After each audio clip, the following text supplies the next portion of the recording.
మానవత్వం మంట కలిసింది. తండ్రి కూతురు వావి వరుసలు లేకుండా ఒకరిపై ఒకరు అనుమానాలు వ్యక్తం చేస్తూ అఘాయిత్యాలకు పాల్పడుతున్న ఘటనలు ఉమ్మడి నిజామాబాద్ జిల్లాలో చోటు చేసుకున్న పరిస్థితి. గత 3 ఏళ్లుగా ఉమ్మడి నిజామాబాద్ జిల్లాలో 200కు పైగా అఘాయిత్యాలు జరిగాయి. వాటన్నింటి కూడా కేసులు నమోదాయి.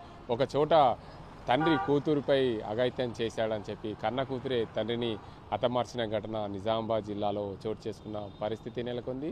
మరోవైపు కామారెడ్డి జిల్లాలో ఇటీవల కాలంలో మేనమామ ఓ కోడలపై అఘాయిత్యానికి పాల్పడ్డ ఘటనలు కోకొలలుగా చెప్పుకోవచ్చు. మరో ఘటన నిజామాబాద్ జిల్లాలో ఓ తండ్రి కూతురిపైన చేసిన ఘటనకు జైలు పాలు కావడం చోటు చేసుకుంది. మరో ఘటనలో ఒక అన్న ఒక చెల్లెలిపై అఘాయిత్యానికి పాల్పడ్డ ఘటనలో పోలీసులు కేసు నమోదు చేసి జైలుకు పంపించిన ఘటనలు.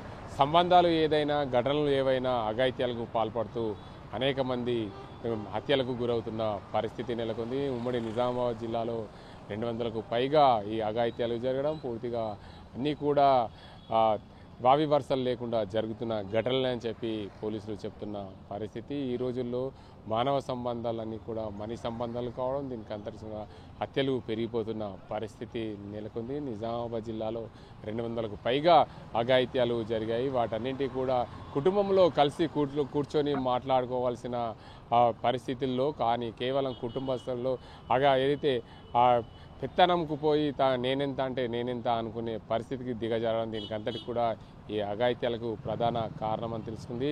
ఏదేమైనప్పటికీ నిజామాబాద్ ఉమ్మడి జిల్లా వ్యాప్తంగా చూసుకోవచ్చు, ప్రతిరోజు ఏదో చోట ఏదో ప్రాంతంలో ఇలాంటి ఘటనలు జరగడం, దానికి అంతటికి సంబంధించి పూర్తి స్థాయిలో ఈ ఘటనలో పూర్తిగా హత్యలు జరగడం చోటు చేసుకున్న పరిస్థితి నెలకొంది. 200కు పైగా 2023లో 64 కేసులు అయితే 2024లో 77 కేసులు నమోదయ్యాయి. దీనికి అందరికి సంబంధించి 2022లో 64 కేసులు నమోదైన పరిస్థితి నెలకొంది. దీనికి అందరికీ పూర్తిగా మానవ సంబంధాలు మంట కలిసాయనే చెప్పచ్చు. ఓ ప్రాంతంలో ఓ రకమైన కేసు ఉండడం, దీనికి అంతర్గత మానసికంగా వారిద్దరూ ఏదైతే ఈ ఘటనలు జరిగిన నేపథ్యంలో పూర్తిగా మానసిక కోల్పోతారు. మత్తు పదార్థాలకు అలవాటు కావడం ప్రధాన కారణమని చెప్పవచ్చు. ఇంకోవైపు బాలికలపై అఘాయిత్యాలు జరగడం పరిపాటిగా మారింది. ఇంకోవైపు వావి వరుసలు లేకుండా ఇట్లా ఘటనలు జరగడం కోకలుగా చెప్పుకోవచ్చు. కుటుంబ సభ్యులు గమనించాల్సింది, ఎవరైతే ఆడామగ వారి అలవాట్లు ఎలా ఉన్నాయి, వారి పరిస్థితులు ఎలా ఉన్నాయి, వారు కంట కనిపెట్టాల్సిన బాధ్యత కుటుంబంలో ఉన్న పెద్దల పైన ఉంటుంది. అలాంటి పెద్దలు వారిపైన కనిపెట్టకపోవడమే ప్రధాన కారణం.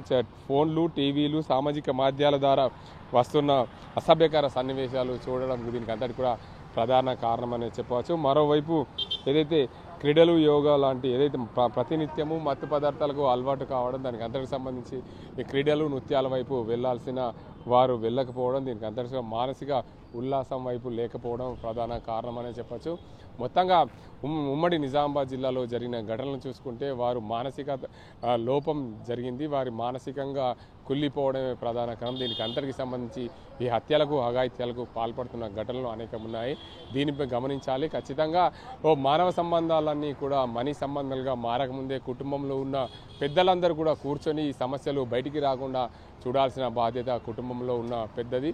ఏదైతే నేనెంత అంటే నేనెంత అని పట్టుదలకు పోకుండా, కుటుంబంలో జరిగే సమస్యలను బయటకు రాకుండా వారి కుటుంబంలో ఉండి మాట్లాడుకొని వారే ఆ సమస్యను పరిష్కరించుంటే ఈ అఘాయిత్యాలు జరిగేవి కావనే చెప్తున్నారు నిపుణులు.